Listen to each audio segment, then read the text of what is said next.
बिस्मिल्लाहिर्रहमानिर्रहीम। अस्सलामु अलैकुम वरहमतुल्लाहि वबरकातुहू। अल्हम्दुलिल्लाहि रब्बिल आलमीन वस्सलातु वस्सलामु अला रसूलिहिल करीम अम्मा बाद।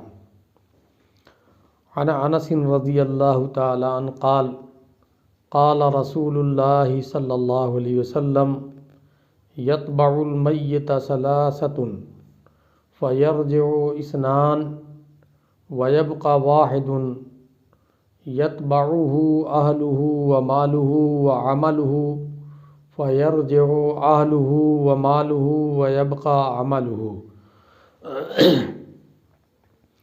औ कमा क़ाल अलैहिस्सलातु वस्सलाम। रवाहु बुखारी किताबुर रिक़ाक़ व रवाहु मुस्लिम किताबुज़ ज़ुहद व रवाहु तिर्मिज़ी अब्वाबुज़ ज़ुहद। हज़रत अनस रज़ियल्लाहु ताला अन्हु से रिवायत है कि अल्लाह के रसूल सल्लल्लाहु अलैहि वसल्लम ने फरमाया, मरने के बाद कब्र तक मय्यत के साथ 3 चीज़ें जाती हैं। नंबर 1 उसके रिश्तेदार, नंबर 2 और उसका माल, नंबर 3 उसका अमल। मय्यत को दफन करने के बाद पहली 2 चीज़ें पलट जाती हैं और उसका अमल उसके साथ बाकी रहता है। मुअज़्ज़ज़ सामीन नाज़रीन किराम, बुखारी मुस्लिम और तिर्मिज़ी की एक हदीस मैंने आपके सामने पेश की है और उसका तर्जुमा पेश किया है। मौत के बाद इंसान जब मर जाता है तो उसके मरने के बाद तजहीज़ व तकफ़ीन होती है। जनाज़ा बड़ी धूमधाम से निकलता है, फिर उसकी तदफ़ीन का, दफन करने का मामला आता है, मरहला आता है। कब्र तैयार होती है। क़राबतदारों, रिश्तेदारों और दोस्तों और अहबाब की टोली अश्कबार आँखों से उसे खाक के सिपुर्द कर देती है। उसकी छोड़ी हुई जायदाद पर वारिस कब्ज़ा कर लेते हैं। यहाँ तक कि कलाई में बंधी हुई घड़ी और उंगली में पहनी हुई अंगूठी भी उससे ले ली जाती है। ये उसकी ज़ाती मिल्कियत का हाल है। समेटी हुई दौलत का एक पैसा भी अपने मालिक के हमरा नहीं जा सकता। कोई भी आदमी 1 रुपया भी अपने पास लेके नहीं जाता है, खाली हाथ जाता है। फिर ज़रा उन खून के रिश्तों का भी हाल मालूम कीजिए, जो बेटे हैं, भाई हैं, बाप हैं, चचा हैं, इसी तरह और जो करीबी रिश्ते हैं, खूनी रिश्ते हैं, उनका हाल मालूम कीजिए कि कोई माँ जिससे कि बहुत मोहब्बत होती है, माँ को अपने बेटे से भी मोहब्बत होती है, बेटा को अपनी माँ से मोहब्बत होती है, कोई माँ अपने मुर्दा लगते जिगर के साथ जाने के लिए तैयार है? ऐसा कभी हुआ है कि किसी माँ ने ये कहा कि मेरा जवान बेटा इंतकाल कर गया और मुझको भी उसी के साथ कब्र में दफन कर दो? कोई तैयार होता है? जाने वाले की बेटी, जाने वाले की बीवी, बेटा और भाई, कोई भी ये हौसला नहीं बांटता। उसका बाप जो उसे देखकर जीता था कि अब अपने नूरे नज़र के पहलू में सोने का नाम तक नहीं लेता।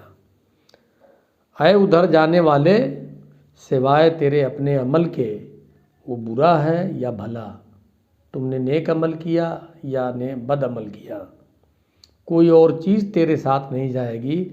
बस वही तेरा रफ़ीक और वफ़ाशार दोस्त है जो किसी हाल में भी तेरा साथ नहीं छोड़ता।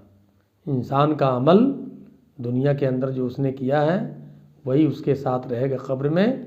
बाकी कोई भी चीज़ जो महबूब तरीन चीज़ थी वो भी यहीं दुनिया में रह जाएंगी और खाली हाथ जाएगा।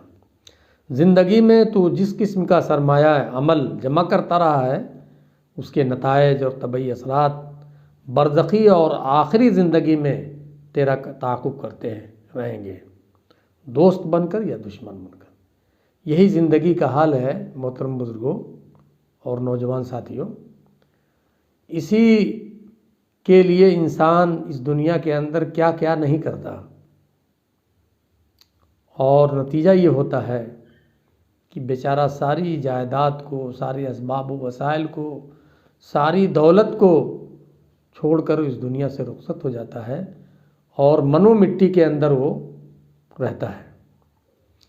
उस कब्र में उसका अमल उसके साथ रहेगा। अब हम लोग अपना जायज़ा लें और देखें और गौर करें कि हमने इस दुनिया के अंदर कैसे अमाल किए हैं, इसलिए कि वही हमारा रफ़ीक और वही हमारा साथी होगा। तो इसलिए हमें दुनिया के अंदर ज़्यादा से ज़्यादा नेक अमाल करने चाहिए ताकि कब्र की मंजिल जो हो हमारे लिए आसान हो। दुनिया की हर चीज़ छूट जाती है, जायदाद पर वर्षा मालिक हो जाते हैं, जो हाथ में आपके पास कीमती चीज़ें होती हैं उसको निकाल लेता है बारिश, और नहला धुला कर चंद मीटर के कपड़े में लपेट कर वो कब्र के अंदर दाखिल कर देता है। सोचो, ज़रा गौर करो कि इस मामूली सी ज़िंदगी के लिए, जो दुनिया की आर्जी ज़िंदगी है, उसके लिए हम लोग क्या क्या करते हैं इस दुनिया के अंदर।